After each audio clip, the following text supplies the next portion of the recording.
Good evening, visitors. Welcome to the Australian War Memorial's last post ceremony. My name is Troy Clayton, and joining us today from the Royal Australian Air Force is Squadron Leader Stacey Davids. We warmly welcome the family of Private George Alexander Loader, whose story will be told shortly.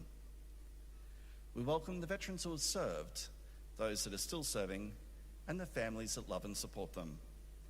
We also acknowledge the members of the RSL and Services Club Association, RSL Victoria, and RSL Queensland who are watching this ceremony broadcast across Australia. During this evening's ceremony, wreaths will be laid at the base of the Pool of Reflection by family, visitors, as well as students on behalf of Redeemer Baptist School Secondary Department from North Parramatta, New South Wales. Please stand and join in singing the National Anthem.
Thank you. If able, please be seated.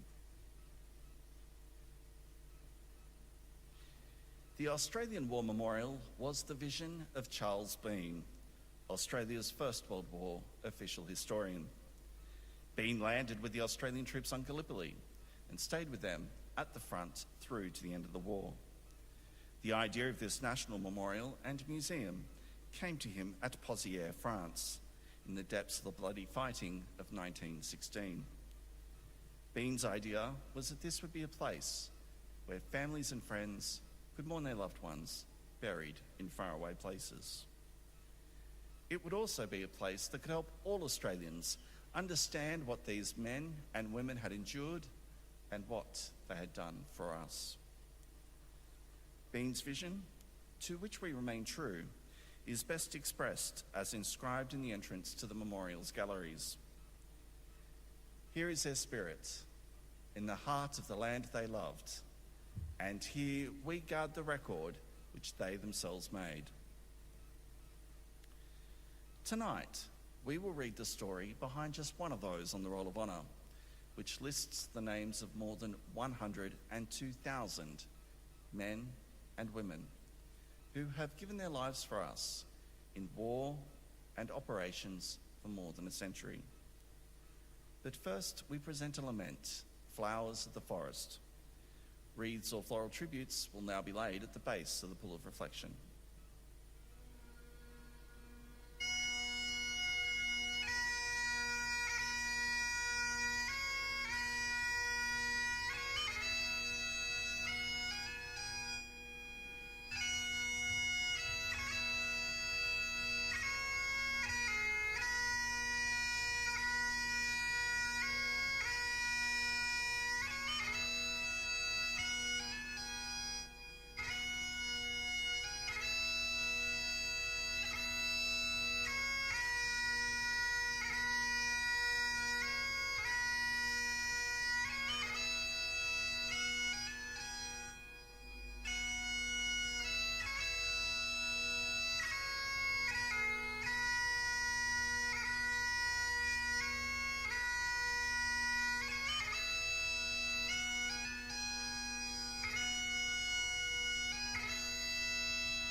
Today we remember and pay tribute to Private George Alexander Loader.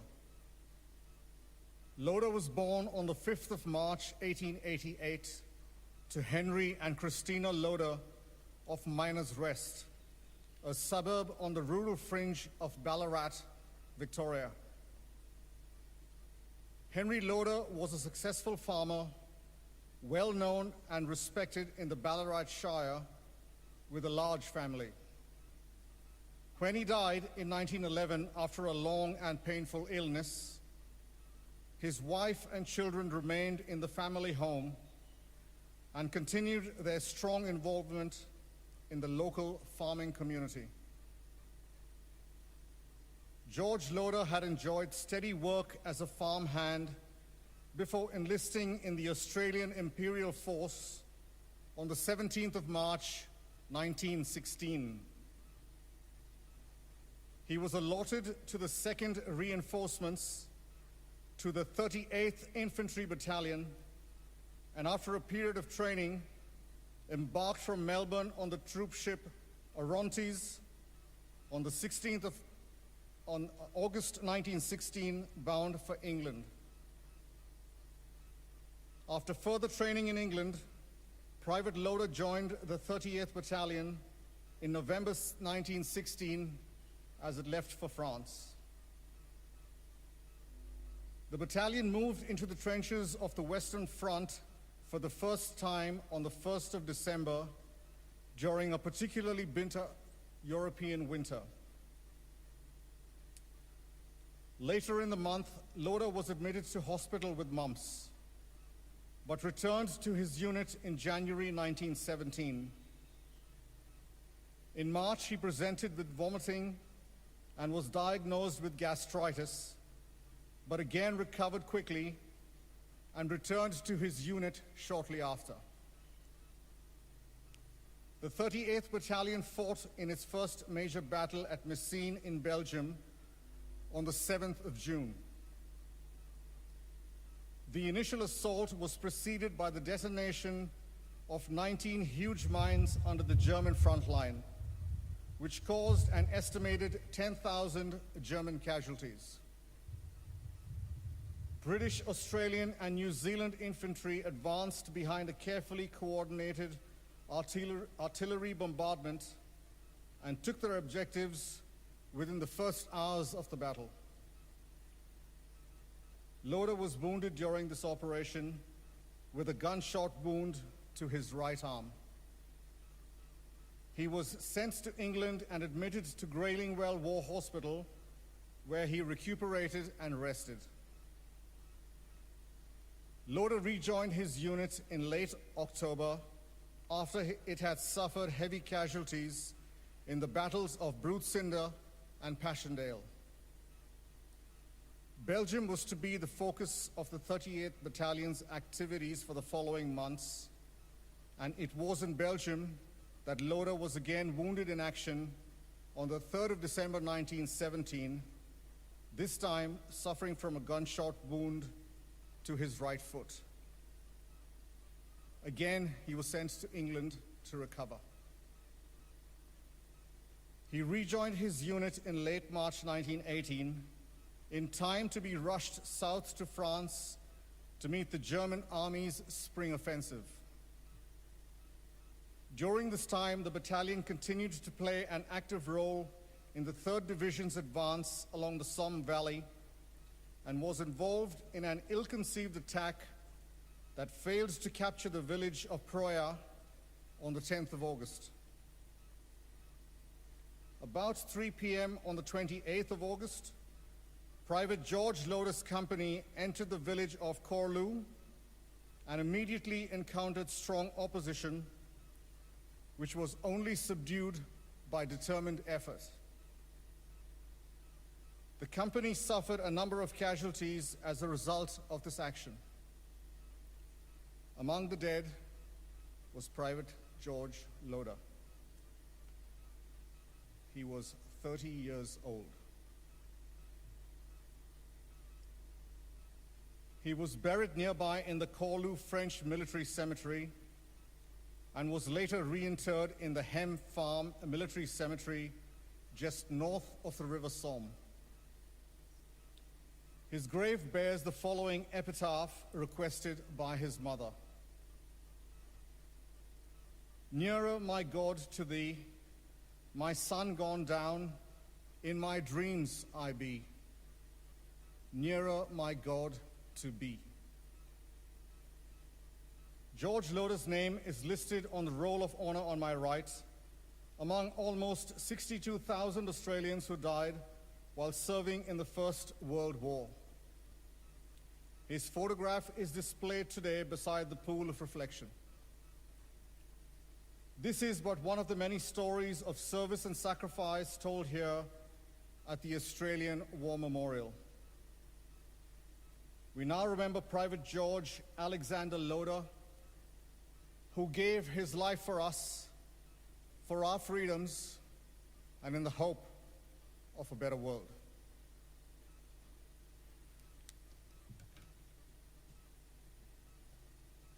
Please stand for the reading of the Ode and the sounding of the last post.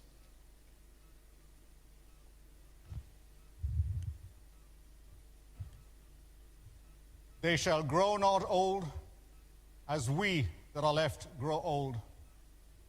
Age shall not weary them, nor the years condemn. At the going down of the sun, and in the morning, we will remember them.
Lest we forget.